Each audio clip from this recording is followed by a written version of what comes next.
Students, നമുക്കിന്ന് null പോയിന്റിനെ കുറിച്ച് പഠിക്കാം. എന്താണ് null point? It is the point in an electric field where the net electric field intensity is zero. അതായത് electric ഫീൽഡിലുള്ള ഒരു പോയിന്റിൽ റിസൾട്ടൻ്റ് ഇലക്ട്രിക് ഫീൽഡ് സീറോ ആണെങ്കിൽ ആ പോയിന്റിനെയാണ് നൾ പോയിന്റ് എന്ന് പറയുന്നത്. നിങ്ങൾക്ക് ഒരു പോയിന്റ് തന്നിരിക്കുന്നു. ആ പോയിന്റിൽ കുറേ അധികം ഇലക്ട്രിക് ഫീൽഡുകളുണ്ട്. For example n number of electric field ഉണ്ട് എന്ന് വിചാരിക്കുന്നു. അങ്ങനെയാണെങ്കിൽ ആ പോയിന്റ് നൾ പോയിന്റ് ആവാനുള്ള കണ്ടീഷൻ എന്താണ് എന്ന് ചോദിച്ചാൽ നമുക്ക് പറയാം ആ പോയിന്റിലുള്ള റിസൾട്ടൻ്റ് ഇൻറ്റൻസിറ്റി സീറോ ആയിരിക്കണം. That is vector E equal to zero. That is vector E1 plus vector E2 plus etcetera plus vector En equal to zero. ആ പോയിന്റിലുള്ള ഇലക്ട്രിക് ഫീൽഡുകളുടെ എല്ലാം വെക്ടർ സം സീറോ ആണെങ്കിൽ നിങ്ങൾക്ക് പറയാം ആ പോയിന്റ് നൾ പോയിന്റ് ആണ്. മനസ്സിലായില്ലേ? ഇനി നമുക്ക് ഒരു സിമ്പിൾ ആയിട്ടുള്ള കേസ് വിചാരിക്കാം. നിങ്ങൾക്ക് ഒരു പോയിന്റ് തന്നിരിക്കുന്നു. ആ പോയിന്റിൽ രണ്ട് ഇലക്ട്രിക് ഫീൽഡുകളുണ്ട് എങ്കിൽ അത് നൾ പോയിന്റ് ആവണമെങ്കിൽ എന്ത് സംഭവിക്കണം? അപ്പോൾ നമുക്ക് പറയാം അവിടെയുള്ള resultant intensity vector E equal to zero ആയിരിക്കണം. Vector E1 plus vector E2 equal to zero എന്ന് എഴുതാം. Therefore, vector E1 equal to minus of vector E2 എന്ന് പറഞ്ഞാൽ ആ പോയിന്റിലുള്ള ഇലക്ട്രിക് ഫീൽഡുകൾ ഈക്വൽ ആൻഡ് ഓപ്പോസിറ്റ് ആയിരിക്കണം. മാഗ്നിറ്റ്യൂഡ് ഈക്വൽ ആയിരിക്കണം, ഡയറക്ഷൻ ഓപ്പോസിറ്റ് ആയിരിക്കണം.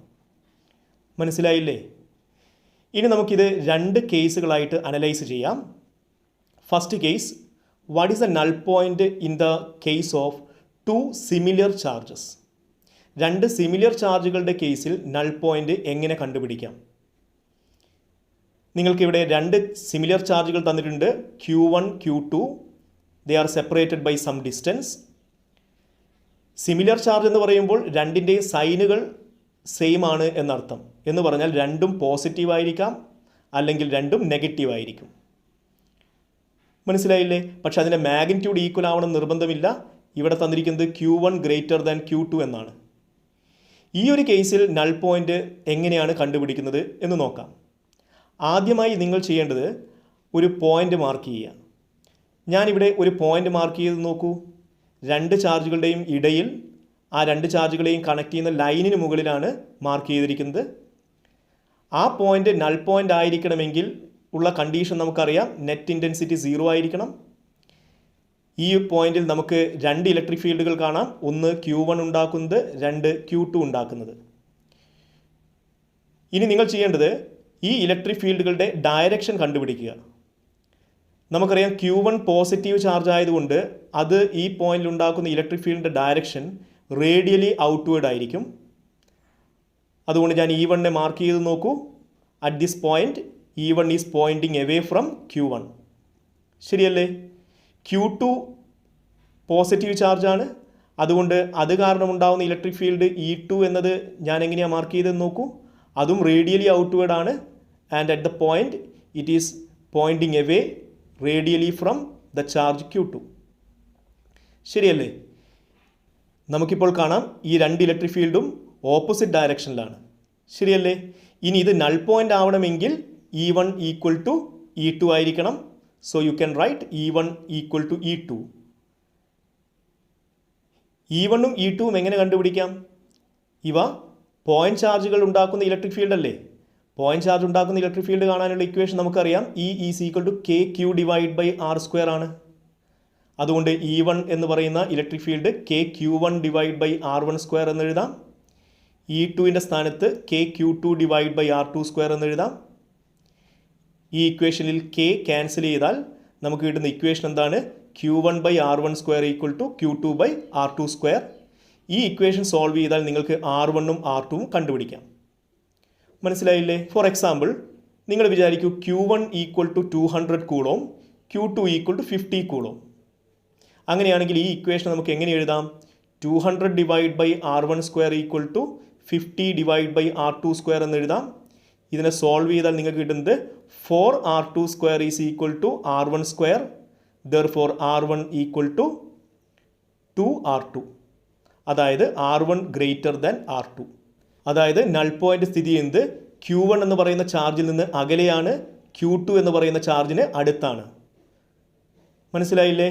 അപ്പോൾ നമുക്കൊരു കാര്യം കൺക്ലൂഡ് ചെയ്യാം, നൾ പോയിൻ്റ് എല്ലായ്പ്പോഴും സ്മോളർ ചാർജിന് അടുത്തായിരിക്കും. ശരിയല്ലേ? ഇനി ഈ രണ്ട് ചാർജുകളും തുല്യമാണെങ്കിലോ, that is Q1 equal to Q2 equal to Q.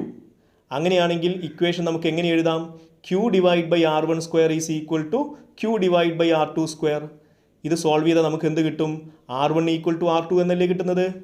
എന്ന് പറഞ്ഞാൽ ഈ നൾ പോയിൻ്റ് സ്ഥിതി ചെയ്യുന്നത് Q1-ൽ നിന്നും Q2-ൽ നിന്നും തുല്യ അകലത്തിലാണ്. That is at the centre of the line joining the two charges. മനസ്സിലായോ?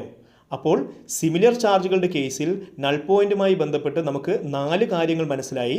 First point, null point lies on the line joining the two charges and in between the charges. Second point, at the null point E1 equal to E2, that is Q1 by R1 square equal to Q2 by R2 square. And third point, the null point lies towards the smaller charge. And fourth point, if both the charges are equal and similar, then the null point lies at the center of the two charges. Okay, ഇനി നമുക്ക് second case analyse ചെയ്യാം. null point in the case of two dissimilar charges. Dissimilar charges എന്ന് പറയുമ്പോൾ അതിൻ്റെ അർത്ഥം ഒന്ന് പോസിറ്റീവാണ്, അടുത്തത് നെഗറ്റീവാണ്. രണ്ടിനെയും മാഗ്നിറ്റ്യൂഡ് തുല്യമാവണമെന്ന് നിർബന്ധമില്ല. ഇവിടെ നിങ്ങൾക്ക് ചിത്രത്തിൽ 2 ചാർജുകൾ തന്നിട്ടുണ്ട്. ഒന്ന് Q1 ആണ്, അടുത്തത് -Q2 ആണ്. അങ്ങനെയാണെങ്കിൽ നൾ പോയിൻ്റ് എവിടെയാണ്, എങ്ങനെ കണ്ടുപിടിക്കാം? അതിനുവേണ്ടി നേരത്തെ പറഞ്ഞതുപോലെ ഒരു പോയിൻ്റ് മാർക്ക് ചെയ്യുക. ഇവിടെ ഞാൻ ഒരു പോയിൻ്റ് മാർക്ക് ചെയ്യുന്നു. പക്ഷേ പോയിൻ്റ് എവിടെയാണ് മാർക്ക് ചെയ്യേണ്ടതെന്ന് നിങ്ങൾക്കറിയാം. സ്മോളർ ചാർജിനടുത്താണ്. നമ്മൾ പഠിച്ചു കഴിഞ്ഞു, നൾ പോയിൻ്റ് സ്മോളർ ചാർജിനടുത്തായിരിക്കും. ഇവിടെ Q2 ആണ് സ്മോളർ ചാർജ്.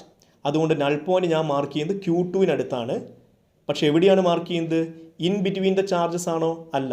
ഞാൻ എന്ത് ചെയ്യുന്നു? Q1-നെയും Q2-നെയും കണക്ട് ചെയ്യുന്ന ലൈൻ ഒന്ന് എക്സ്റ്റെൻഡ് ചെയ്ത് ഞാൻ Q2-നടുത്ത് ഈ സിസ്റ്റത്തിൻ്റെ പുറത്തായിട്ട് ഒരു പോയിൻ്റ് മാർക്ക് ചെയ്തു. കണ്ടില്ലേ? ഇനി ആ പോയിന്റിലുള്ള ഇലക്ട്രിക് ഫീൽഡുകളുടെ ഡയറക്ഷൻ കണ്ടുപിടിക്കുന്നു. Q2 എന്ന് പറയുന്നത്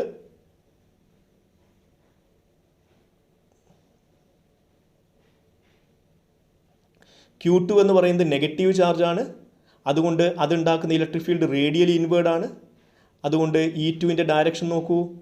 at the point it is pointing towards Q2. Q1 എന്ന് പറയുന്നത് പോസിറ്റീവ് ചാർജാണ്. അതുകൊണ്ട് അതുണ്ടാക്കുന്ന ഇലക്ട്രിക് ഫീൽഡ് ഡയറക്ഷൻ നോക്കൂ, റേഡിയലി ഔട്ട്വേർഡ് ആണ്. That is at the point it is pointing away from Q1. ഈ 2 ഇലക്ട്രിക് ഫീൽഡ് ഓപ്പോസിറ്റ് അല്ലേ?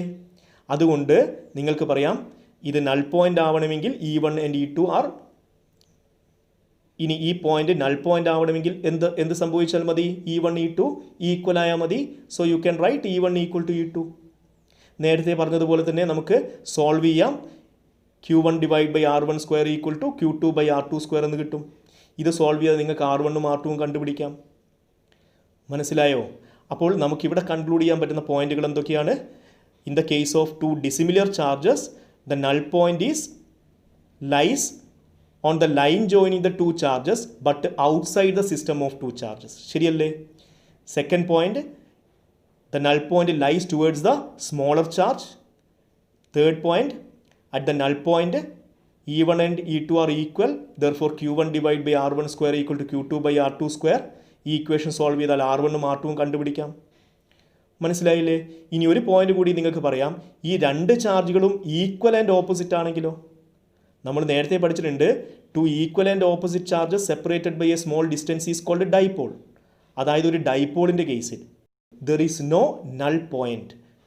അതിൻ്റെ കേസിൽ എന്തില്ല? നൾ പോയിൻ്റ് ഇല്ല. മനസ്സിലായല്ലോ? That's A very important point. അത് നിങ്ങൾക്ക് തന്നെ പ്രൂവ് ചെയ്യാൻ പറ്റും. ഈ ഇക്വേഷൻ സോൾവ് ചെയ്താൽ മതി, നമുക്കത് പ്രൂവ് ചെയ്യാം. മനസ്സിലായല്ലോ? ഇത്രയും കാര്യങ്ങൾ മനസ്സിലായെന്ന് വിചാരിക്കുന്നു. ഇനിയുള്ള ക്ലാസ് കേൾക്കണമെങ്കിൽ നിങ്ങൾ ഈ ചാനൽ സബ്സ്ക്രൈബ് ചെയ്യുക. Thank you for watching this video. By.